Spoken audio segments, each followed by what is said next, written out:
Nous sommes à la veille de préparer notre politique nationale dans le domaine du développement des routes et dans le domaine du développement des institutions.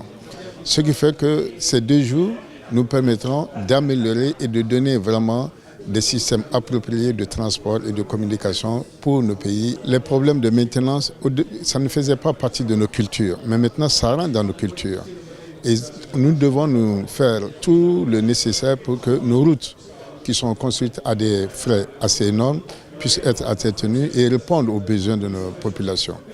Dans ce cadre, il y a plusieurs expériences, plusieurs exemples et de bonnes pratiques qu'il fallait échanger et avoir vraiment une certaine communalité d'information et d'échange. Pendant ce forum, on a vu qu'il y avait des prises de position qui n'étaient pas forcément compatibles. On a vu que c'était toujours très bénéfique d'intégrer le privé dans la réflexion, mais que c'était toujours très difficile de faire cohabiter le privé et le public parce que les habitudes ne sont pas les mêmes, les cultures ne sont pas les mêmes, les processus ne sont pas les mêmes.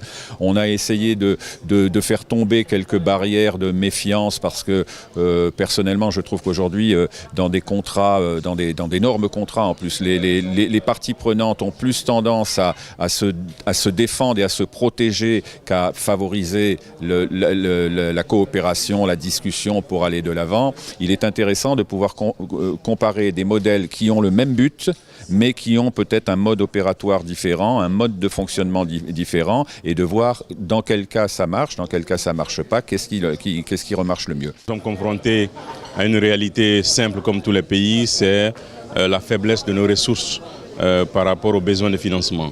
Donc ce forum nous permet de partager ces expériences, de voir de nouvelles pistes de financement des besoins d'entretien routier.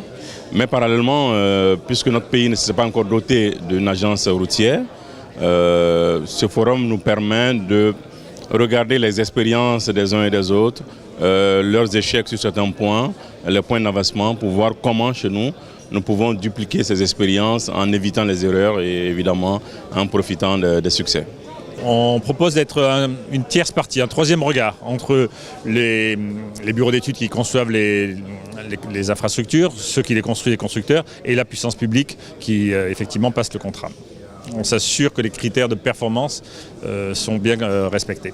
Le rôle du PPP est un élément essentiel puisque ça permet à justement l'autorité publique de pouvoir créer une infrastructure ou rénover une infrastructure immédiatement, puisqu'elle va le financer sur 20 ou 30 ans. Donc c'est dans les pays qui ont besoin de développer très rapidement leur réseau routier, le PPP est vraiment la solution pour pouvoir y arriver à bref échéance et pas le faire sur 20 ou 30 ans. Il y a certains États qui ont une réglementation PPP, d'autres qui n'en ont pas, mais ça ne veut pas dire que quand on n'a pas de réglementation propre PPP, que l'on ne peut pas mettre en place des PPP. C'est le cas par exemple en Côte d'Ivoire, mais c'est aussi le cas au Maroc où on n'a pas de réglementation PPP, mais quand même de façon contractuelle, on peut mettre en place des PPP de façon assez satisfaisante.